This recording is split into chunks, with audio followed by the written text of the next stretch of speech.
에스겔서 3장 16절에서 21절 말씀입니다.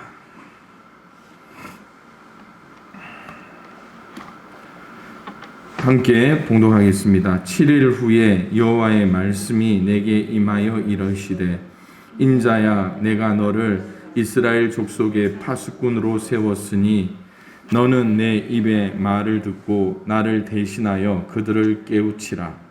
가령 내가 악인에게 말하기를 너는 꼭 죽으리라 할 때에 내가 깨우치지 아니하거나 말로 악인에게 일러서 그의 악한 길을 떠나 생명을 구원하게 하지 아니하면 그 악인은 그의 죄악 중에서 죽으려니와 내가 그의 핏값을 내 손에서 찾을 것이고 내가 악인을 깨우치되 그가 그의 악한 마음과 악한 행위에서 돌이키지 아니하면 그는 그의 죄악 중에서 죽으려니와 너는 내 생명을 보존하리라. 또 의인이 그의 공의에서 돌이켜 악을 행할 때에는 이미 행한 그의 공의는 기억할 바 아니라 내가 그 앞에 거치는 것을 두면 그가 죽을지니 이는 내가 그를 깨우치지 않음이니라. 그는 그의 죄 중에서 죽으려니와 그의 핏값은 내가 내 손에서 찾으리라. 그러나 내가 그 의인을 깨우쳐 범죄하지 아니하게 하므로 그가 범죄하지 아니하면 정녕 살리니 이는 깨우침을 받음이며 너도 내 영혼을 보존하리라. 아멘. 오늘은 선지자에 대한 연단, 선지자의 사명 부분에 대해서 우리가 한번 생각해 보고자 합니다. 정통 유대교 랍비들은 30세 이하 사람들이 에스겔서 1장부터 3장까지를 읽는 것을 금한다고 합니다. 금서예요, 금서. 그 이유는 나이 어린 사람들은 하나님의 영광을 대면할 수 있을 만큼 성숙하지 못한다라는 판단 때문입니다. 사실 그래서 에스겔조차도 오늘 1장부터 3장까지 여러분 쭉 읽어보시면 하나님의 영광을 접하고서는 겨우 살아날 수 있었습니다. 그런데 여러분 30세 이하 사람들이 에스겔서 1장부터 3장까지, 그런데 우리는 어떻습니까? 성경 전체를 금하고 있잖아요. 왜냐? 하나님의 영광을 감당할 그 준비가 안 되었기 때문에. 성경 66권 1189장 31,102 구절 이 자체를 금소로 만들고 있는 우리의 모습을 봅니다. 선지자는 그러나 오늘 제목과 같이 어떤 삶을 살아야 되는가를 생각해 봅니다. 말씀을 하나님과 사람 사이에 서서 관계를 성립시키고 하나님과 또 사람 사이에서 화해를 가져오는 역할을 하는 사람이에요. 그래서 이 선지자를 뭐라고 이야기합니까? 중보자로 이야기하죠. 그래서 중보자가 어떤 역할을 합니까? 중재자 역할. 하나님과 인간 사이에 틀어졌던 그 관계가 회복될 수 있도록 중재하고 그것들을 중보하는 역할을 선지자가 했다라는 겁니다. 물론 이 선지자의 역할만 특별한 건가요? 그렇지는 않죠. 무슨 일을 하더라도 그 모든 일 가운데 한결같이 이 특별한 역할이 적용된다라는 거예요. 우리 농사를 짓는 분들은 어떻습니까? 지금 이제 편안했던 그 지난 겨울에 그 시간이 이미 끝났다고 불평하시는 분들도 있을 거예요. 남들보다 빨리 들에 가야죠. 그리고 늦게까지 일을 하시는 분들이 얼마나 많이 있습니까? 어제도 잠깐 이야기했지만 오이 농사 하시는 분, 우리 집사님 농사 짓는 거 보니까 모든 하루의 농사일을 마무리하고 마지막 밤 10시, 11시에 오이밭에 물 주러 오는 그 모습을 보면서 이 농부의 신실함이라는 것은요, 세상 사람들이 알 수 없는 그런 일들이라는 거예요.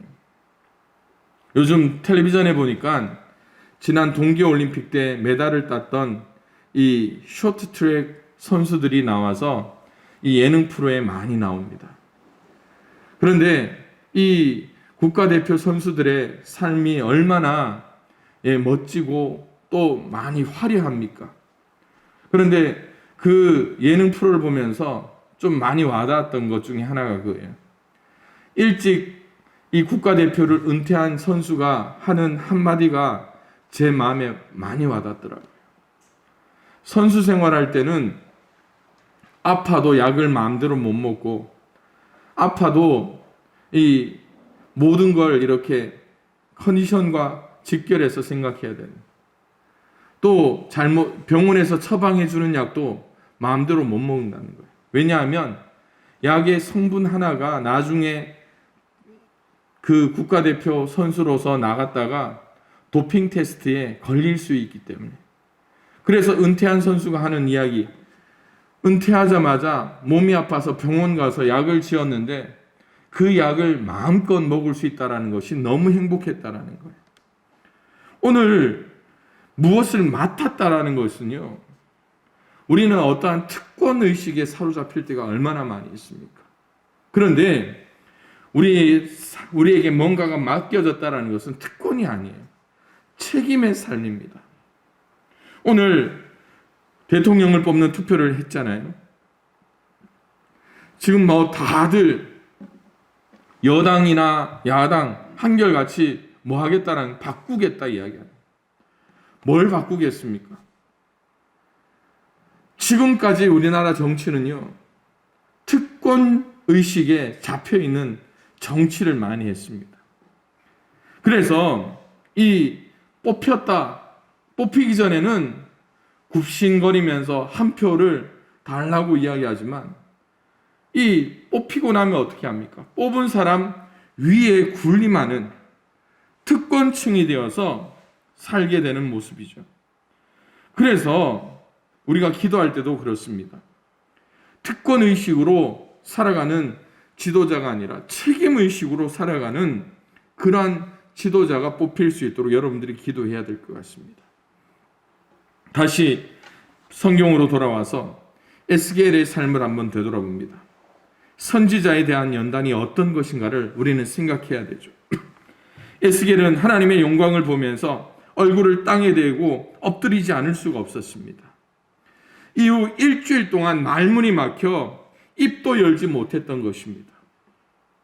에스겔이 이런 놀라운 체험을 했던 것이 무엇 때문입니까? 바로 하나님의 의도 때문이에요. 하나님은 에스겔이 막중한 사명을 감당할 수 있도록 그를 연단시키기 위해서 그의 입을 막아버렸던 거예요. 물론 모세가 그 하나님의 그 시내산에서 불타는 그 떨기나무 아래서 하나님을 대면할 때 그는 어떻습니까? 네가 선 곳은 거룩한 곳이니 네 발에서 신을 벗으라고 이야기하죠. 우리의 모든 자유를 표시할 만한 것들을 하나님은 포기하라고 말씀합니다. 왜 그럴까요? 막중한 사명을 감당하기 위해서 하나님은 그 하나님의 사람을 연단시키기 위해서입니다. 그래서 이 당시 지금 등장하는 사람은 에스겔이지만 이 당시에 어떤 일이 일어납니까? 이사야 선지자가 순교를 당합니다. 예레미야가 우물에 던져짐을 당하는 것을 봤던 유다의 여러 선지자들은 두려움을 느끼지 않을 수가 없었습니다. 더욱이 바벨론이라는 적국의 심장에서 벌써 이스라엘 백성들은 포로로 끌려왔다라는 그 자체만으로 마음이 완고해졌잖아요. 그러기에 이 바벨론 사람들보다 어쩌면 내 친척, 내 이웃, 이 포로로 같이 끌려왔던 유대인들이 더 무서운 적이 되어 있었던 것이 바로 에스겔이 말씀을 받았던 때였다라는 거예요. 그렇기에 하나님은 에스겔을 담대하게 만드시기 위해서 그가 어떤 상황에서도 잊어버리거나 의심하지 않을 만한 확고한 체험을 그에게 더하신 것입니다. 하나님께서는 유대인들이 에스겔의 말에 귀를 기울이지 않을 것이라고 에스겔에게 이미 말씀해 주셨습니다. 그러므로 에스겔은 강하고 담대해야 했습니다. 그 결과 에스겔은 외로운 삶을 살았던 것이에요. 여러분, 선지자가 얼마나 외로웠겠습니까? 그렇지 않습니까?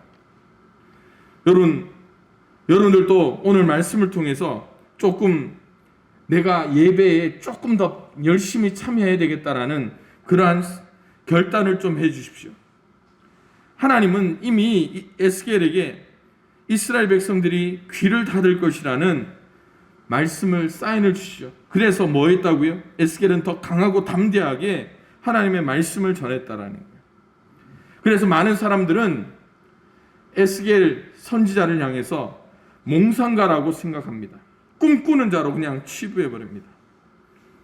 그리고 에스겔이 예루살렘의 멸망에 대한 그의 비관적인 예언을 사람들은 조롱하기 시작하는 거예요.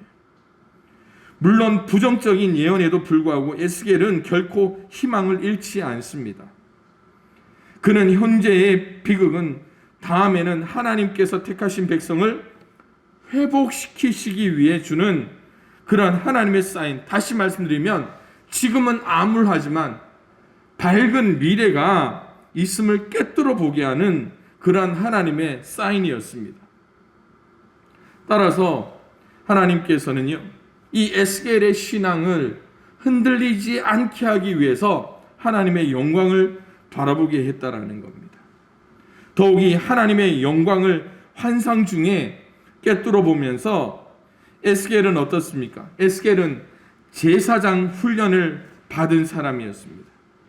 그래서 강렬한 빛과 불꽃이 무엇을 의미하는지를 알게 되었던 것입니다. 과거의 이스라엘 사람들도 광야의 불기둥과 구름기둥을 통하여 하나님의 영광이 어떤 것인가를 알고 있었잖아요. 그리고 제사장으로서 에스겔은 그걸 알았습니다. 뭐냐면 솔로몬 성전에 임한 구름 속에서 하나님의 영광을 바라봤던 것을 제사장들의 그 설명을 통하여서 듣고 들으면서 이 제사장의 훈련을 받았었기 때문에 이제 이 에스겔이 바라봤던 그 하나님의 영광이라는 것이 어떤 것인가를 그는 상상할 수 있었습니다. 그리고 지금 유다는 바벨론의 속국이 되었고요.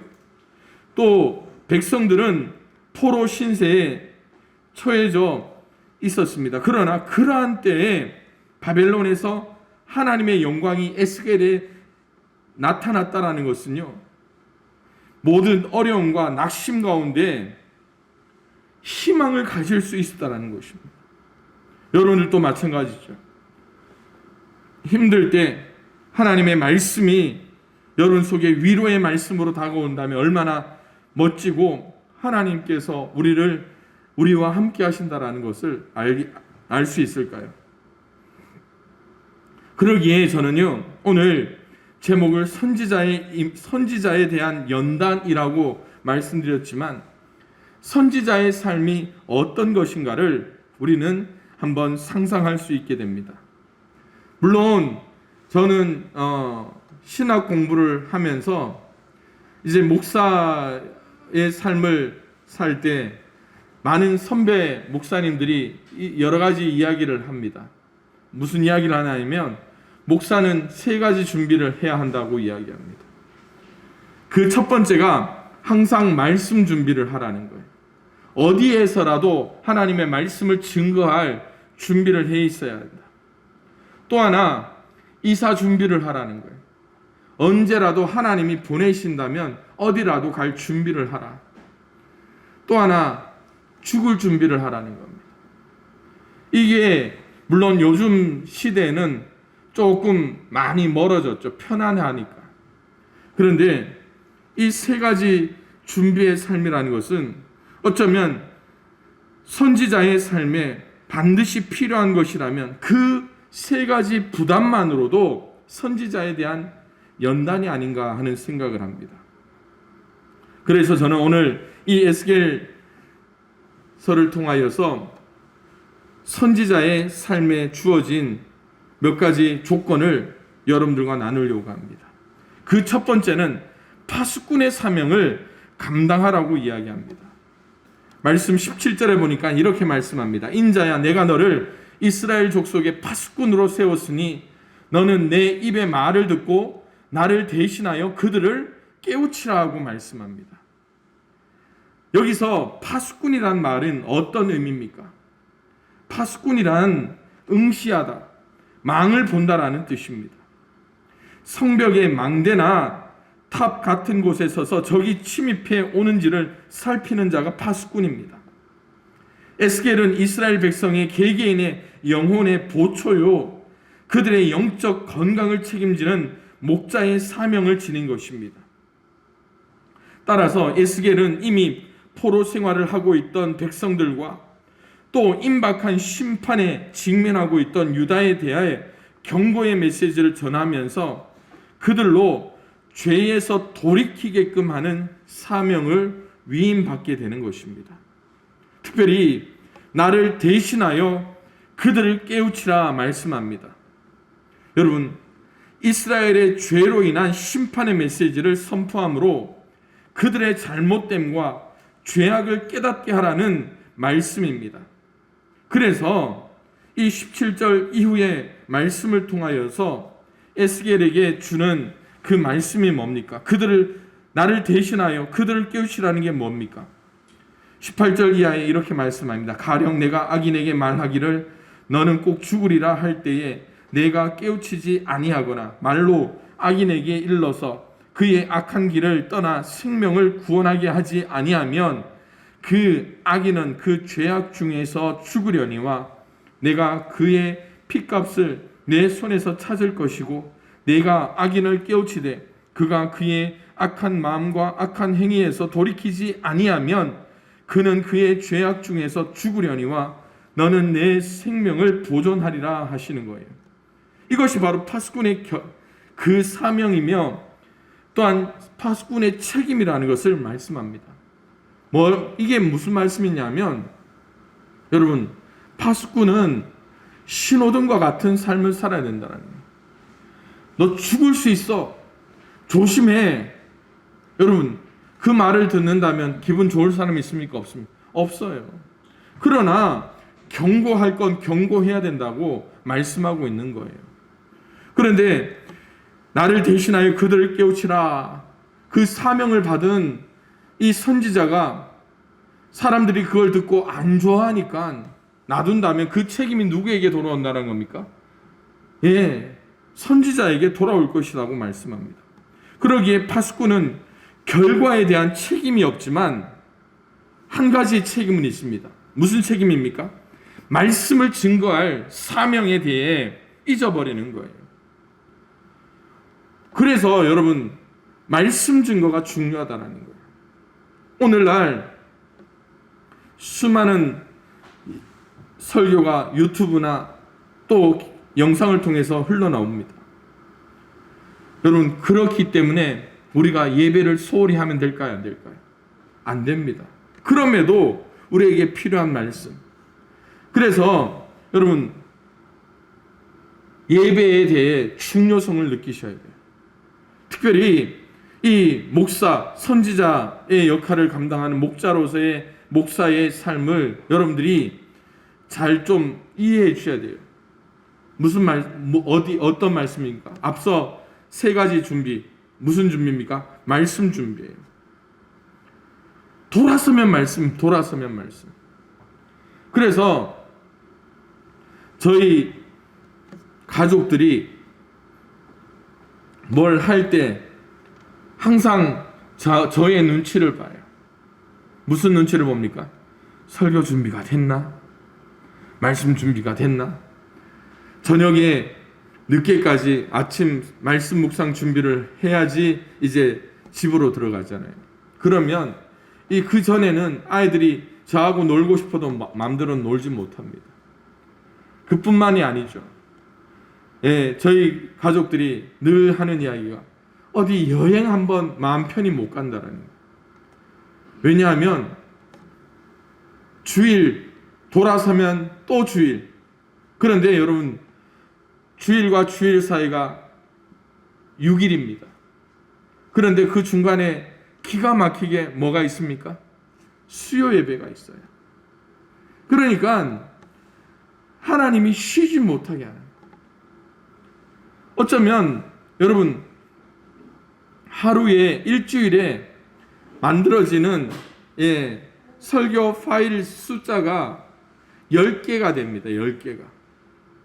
신방을 준비하거나 또 다른 예배를 준비하고 나면 14번, 18번의 설교를 준비해야 될 때예요. 그러나 오늘 파수꾼은 결과에 대한 책임이 없습니다. 다시 말씀드리면 여러분, 목사가 다른 어떤 것들에 대해서 하는 것들에 대해서는 성도들이 함께 그 짐을 나눠줘야 됩니다. 다만 말씀에 대한 그 짐을 목사가 제대로 감당할 수 있도록 그 환경을 교회는 만들어줘야 된다는 거예요.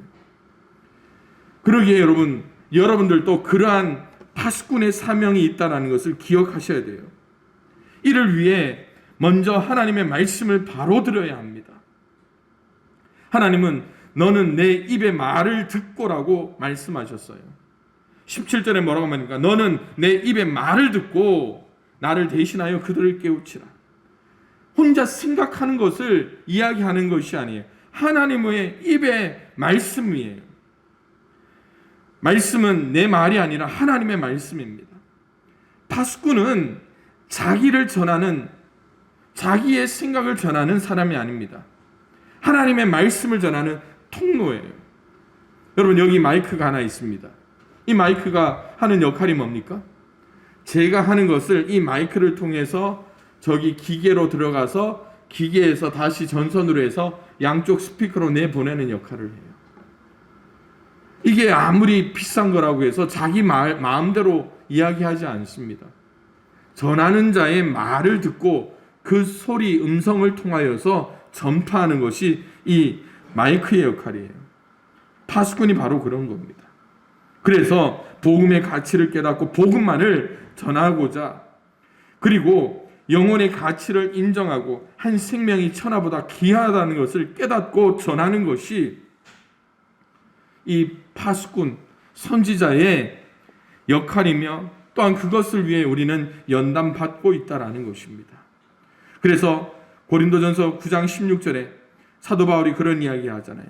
내가 복음을 전할지라도 자랑할 것이 없음은 내가 부득불 할 일이라. 만일 복음을 전하지 않으면 내게 화가 있을 것이다 라고 말씀합니다. 영혼의 파수꾼을 통하여 우리에게 주어진 사명을 잘 감당할 수 있는 양평교회가 될 수 있기를 소망합니다.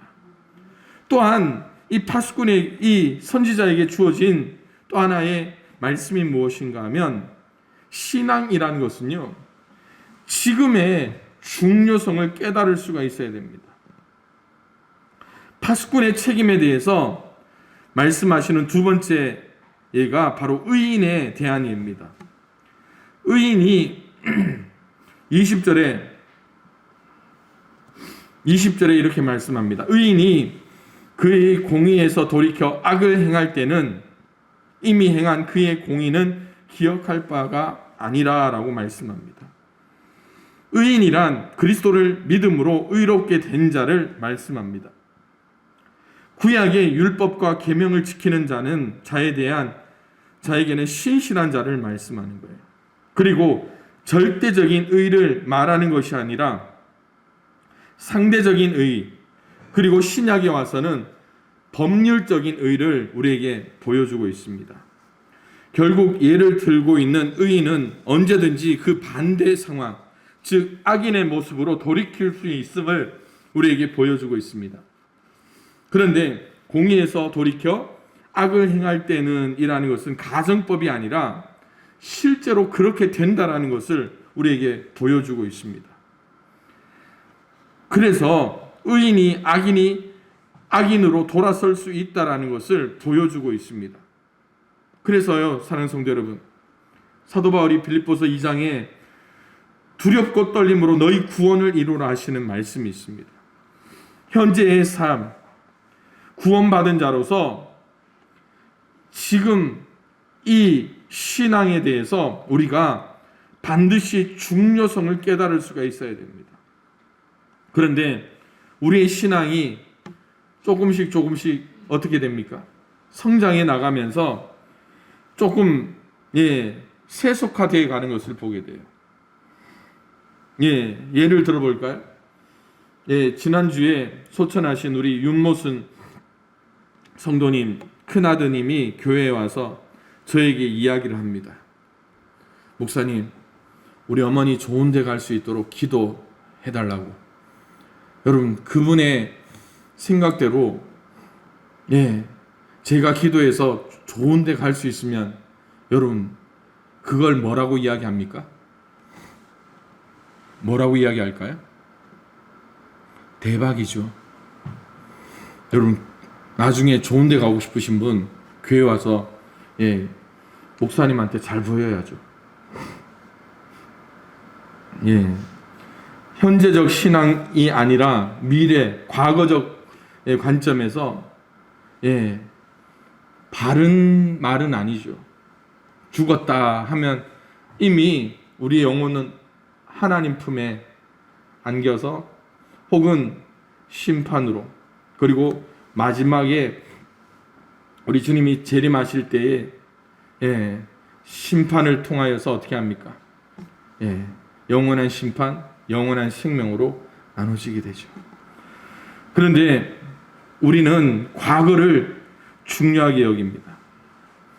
서양 사람들은 미래를 중요하게 여기고, 일본 사람들은 현재를 중요하게 여기고, 우리나라 사람은 과거에 집착한다라는 거예요. 내가 옛날에.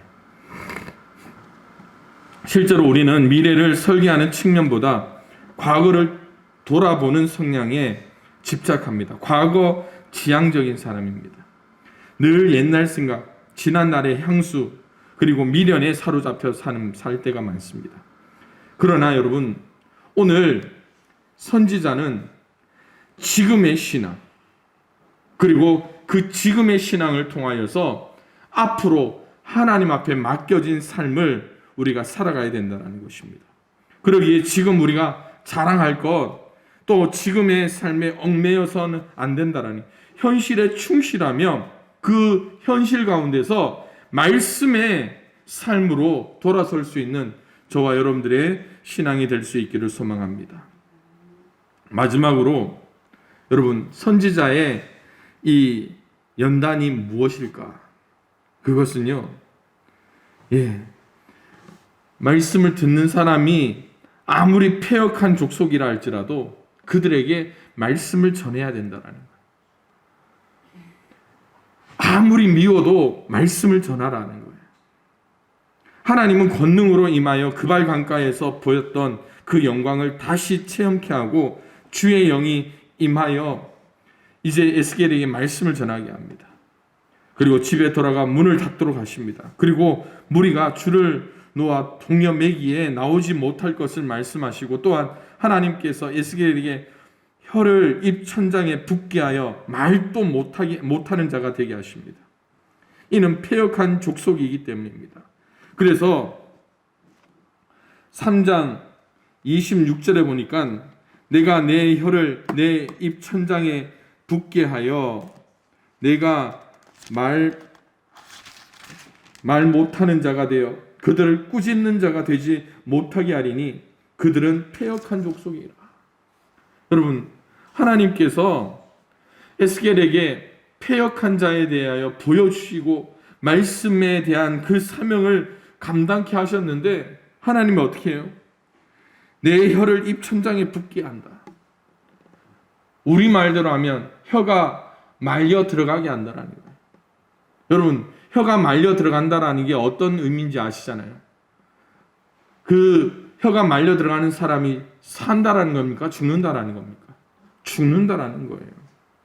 말을 못하게 하는 게 아니라 말도 못하게 할 뿐만 아니라 생명까지 거두겠다라는 그러한 의미가 이제 에스겔에게 나타나는 겁니다. 하나님의 뜻을 인간의 언어로 표현하는데 얼마나 어려움이 많았겠습니까? 하나님이 하시는 일을 인간이 가늠한다는 것이 어쩌면 불가능할 것 같습니다. 가두고 줄을 놓아 동여매고 그리고 말을 못하게 하고 전하게 하시는 역사와 섭리를 다 알 수 없지만 이스라엘 족속이 하나님께 패역한 족속이지만 에스겔은 그에게 주신 그 하나님의 영광을 바라보면서 오늘도 그 말씀을 전해야 할 사명을 강하게 느끼고 있다는 겁니다. 인간의 마음을 아시는 하나님의 그 마음을 짐작할 수 있다는 거예요. 오늘 우리의 심령을 한번 되돌아봅니다. 여러분, 우리는 어떻습니까? 좋은 사람한테는 간이고 슬리고 다 빼주고 싶지만 미워보십시오. 그 사람한테 있는 것도 뺏어오고 싶고 마땅히 줘야 할 것도 우리는 그냥 뺏으려고 할 때가 얼마나 많이 있습니까? 그러나 하나님은 우리에게 분명히 말씀합니다. 너희는 때를 얻든지 못 얻든지 말씀을 전파하라 라고 말씀하고 있죠. 언제나 우리에게 주신 그 사명을 따라 말씀을 전할 준비를 하여 말씀을 전하는 삶을 살 수 있기를 소망합니다. 말씀을 정리합니다. 여러분, 선지자에게 주는 그 연단이 무엇인가를 생각해 보십시다. 목사에게 주어진 3가지 준비, 말씀 준비, 언제라도 이사할 준비, 죽을 준비를 하라고 하셨는데 오늘 에스겔에게는요, 사명을 감당할 수 있도록 지금이 얼마나 중요한가를 보여주고 패역한 족속이라 할지라도 말씀을 전해야 한다라는 그 사명감을 하나님께서는 에스겔에게 심어주셨어요. 그러기에 우리가 예수님을 닮는 이 사순절을 따라 우리가 살아갈 때에 여러분 다른 것 이야기하지 마십시다. 지금까지 우리 집사님들 보면 교회에서 정치 이야기 하지 말자 했는데 꼭 이야기 하시잖아요. 무슨 이야기 합니까? 그래도 누구는 찍어야 된다. 이번에 한번 바꿔보자 하시는 것 많잖아요. 여러분, 세상 일은 우리 마음대로 안 됩니다. 하나님의 주권적으로 움직여지는 거예요. 그럴 때 여러분, 우리가 여러분들이 파수꾼이 되어서 우리에게 주신 사명 감당하며 여러분들이 아침 저녁으로 말씀을 보며 그 말씀을 묵상하고 그 말씀의 그 은혜를 따라 내 이웃들에게, 내 가족들에게 이번에 우리 가족 한번 바꿔보자. 우리 인생 한번 바꿔보자. 지금이 얼마나 중요한가도 전하고 우리가 하는 많은 일들을 통하여서 하나님의 말씀을 증거하고 전파하는 일에 우리 모두가 쓰임받고 또한 하나님께 칭찬 듣는 귀한 여러분들의 삶이 될 수 있기를 주님의 이름으로 축원을 드립니다. 그래서 오늘 우리 시간에 함께 기도할 때에 하나님 우리 삶에 에스겔에게 주셨던 그 하나님의 영광을 우리에게도 드러내 주시고 또한 우리에게 귀한 사명을 따라 나갈 수 있게 하여 주옵소서. 특별히 임직하시는 분들 이 자리에 나오셨는데 임직자들을 통하여서 하나님께 온전히 쓰임받을 수 있도록 인도하옵소서. 여러분, 임직을 통하여서 사람이 바뀌는 거 아닙니다. 그런데 여러분들의 말씀의 삶을 통하여서 결단한다면 오늘 파수꾼과 같이 사명을 감당할 수 있게 되는 것이거든요.